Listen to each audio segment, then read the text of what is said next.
کیوں؟ کیونکہ ان کو حسد ہوتی ہے اس چیز سے، اللہ پاک کی نعمت سے جو اس بندے پر ہوتی ہے، تو پھر وہ مطلب بالکل بھی ماشاء اللہ نہیں کہتا. تو صرف ماشاء اللہ بھی کہہ دیں کافی ہے. اور باقی یہ ہے کہ دوسروں کی جو پسندیدہ چیز ہے ان کے لیے برکت کی دعا دینا، یہ بھی حدیث سے ثابت ہے کہ مسند احمد کی حدیث ہے کہ بارک اللہ فیہ، یہ لازمی کہنا چاہیے کہ کسی کی چیز کو، نعمت کو دیکھ کے اللہ پاک نے اس بندے پہ نعمت کر رکھی ہے تو چلو بارک اللہ فیہ کہہ دیں. لیکن شاید یہ ہمارے معاشرے میں بہت زیادہ یہ چیزیں کم ہیں، لیکن اللہ پاک ہم سب کو اس پر عمل کرنے والا بنائے. اور تیسری چیز یہ ہے کہ بہت ہی آسان، مطلب اگر وہ بارک اللہ فیہ، ماشاء اللہ، لا قوت الا باللہ یہ نہ کہے تو موعظتین جو ہے قرآن پاک کی 30ویں پارے میں آخری دو صورتیں جو ہیں، سورہ فلق، سورہ ناس، وہ پڑھ لیا کریں. ترمذی شریف کی حدیث ہے کہ وہ پڑھ لیا کریں. یہ حسد سے بچنے کے لیے ساری چیزیں ہیں.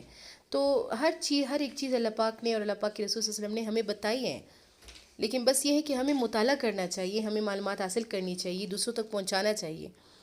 عام باتیں تو ہم لوگ روزانہ ہی کرتے ہیں، ہر ٹائم کرتے رہتے ہیں، لیکن کوئی ایسی باتیں ہوں کہ ایک دوسرے کو اس سے فائدہ پہنچ سکے، تو ہمیں چاہیے کہ ہم ایک دوسرے کو فائدہ پہنچائیں. باقی یہ ہے کہ جو اللہ کے مکمل کلمات کے ذریعے پناہ مانگنا، وہ کیسے ہو سکتا ہے؟ نبی کریم صلی اللہ علیہ وسلم حضرت حسن اور حضرت حسین رضی اللہ عنہما کے لیے پناہ طلب کیا کرتے تھے اور فرماتے تھے کہ تمہارے بزرگ دادا ابراہیم علیہ السلام بھی ان کلمات کے ذریعے اللہ کی پناہ اسماعیل اور اسحاق علیہ السلام کے لیے مانگا کرتے تھے. وہ کون سے کلمات ہیں؟ یہ بھی بہت آسان سی دعا ہے، لیکن یہ ہے کہ بعض اوقات مطلب کچھ لوگوں کو تو آتی ہے لیکن کچھ لوگ اس سے ناواقف ہیں یا مطالعہ نہیں ہوتا، ایسے ہی کچھ ہوتا ہے. تو ہمیں یہ ساری چھوٹی چھوٹی دعائیں ہیں، چھوٹی چھوٹی باتیں ہیں، ہمیں سیکھنا چاہیے اور اپنی اولادوں کو بتانا چاہیے. تو یہ دعا اعوذ بکلمات اللہ التامات من کل شیطان وہامہ ومن کل عین لامہ، یہ دعا کرنی چاہیے تاکہ ہر کوئی اللہ کی پناہ میں رہے، نظر بد سے، حسد سے، ہر ایک چیز سے. تو یہ ساری چیزیں ہیں جسے مطلب ہمیں جائزہ لینا چاہیے، اپنے رویوں کا اپنے اندر جھانکنا چاہیے کہ ہم میں تو یہ چیزیں نہیں ہیں. حسد کی جو علامات میں نے بتائی کہ یہ چیزیں تو ہمارے اندر نہیں ہیں، اگر ہے تو اسے نکالنا چاہیے، یہ بھی بیماری ہے.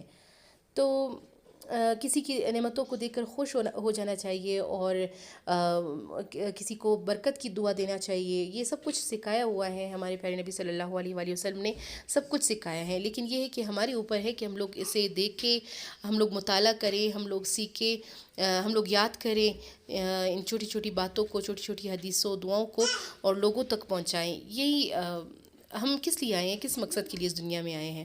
یہ دنیاوی کام تو ہوتے رہیں گے، سب کچھ ہوتا رہے گا، دنیاوی باتیں ہوتی رہیں گی، سب کچھ ہوتا جائے گا، لیکن یہ ہے کہ ہمارے جو معلومات ہے وہ ہمیں حاصل نہیں ہے، اور جو ضروری باتیں ہیں، ضروری دعائیں ہیں، چھوٹی چھوٹی دعائیں ہیں جس سے انسان کی زندگی سنور بھی سکتی ہیں، خراب بھی ہو سکتی ہیں، یہ سب کچھ ہمیں جاننا چاہیے، یہ معلومات ہمیں حاصل کرنی چاہیے.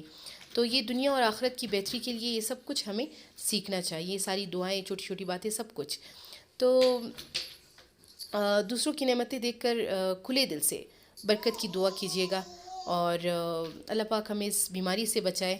اور ہمیشہ موت کو یاد رکھنا چاہیے، کیونکہ اس سے بھی حسد کا جو علاج ہے یہ ہو سکتا ہے. استغفار کرنا چاہیے اور اللہ پاک سے دعا کرنا چاہیے کہ اللہ پاک ہم سے یہ وسوسے اور یہ حسد کی بیماری دور کرے. اگر انسان کو پہلے اپنے آپ کو یہ دیکھنا چاہیے کہ ہمارے اندر تو یہ چیزیں نہیں ہیں، اگر ہے تو ہمیں یہ سب کچھ کرنا چاہیے، اپنا علاج کرنا چاہیے. علاج ایسے ہی ہوتا ہے کہ ہمیں موت کو بہت زیادہ یاد رکھنا چاہیے اور استغفار کرنا چاہیے، اللہ سے دعا کرنی چاہیے کہ اللہ پاک ان سب بیماریوں سے نجات دے ہمیں.